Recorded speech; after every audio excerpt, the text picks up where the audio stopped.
56 C Subramaniam வந்து கல்வி அமைச்சராக இருக்கார். அப்போ அவர் என்ன செய்கிறாருன்னா தமிழ்மொழி ஆட்சி மொழி சட்டமே கொண்டு வந்தாங்க. தமிழ்மொழி ஆட்சி மொழி சட்டம் கொண்டு வந்து அது வந்து நிறைவேறிடுச்சு. இது அப்போ அவங்க இந்த தமிழ் நூல்களை எல்லாம் வந்து எல்லா இதுலேயும் அறிவியல் நூல்களெல்லாம் தமிழில் மாற்றுறதுக்கான அந்த முயற்சியெல்லாம் பண்ணிட்டாங்க.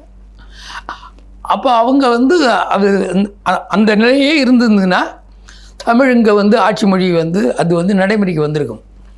இந்த ஹிந்தி எதிர்ப்பு போராட்டம் வந்தப்போ அது அண்ணாதுரை எப்பொழுதுமே வந்து அது ஈவேரா மாதிரி தமிழை நேரடியாக தாக்கிறதில்ல.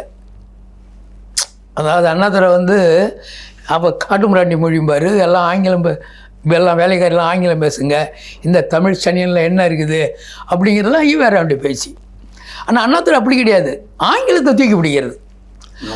ஆங்கில நாவல்களை தமிழில் வந்து மொழிபெயர்க்கிறது.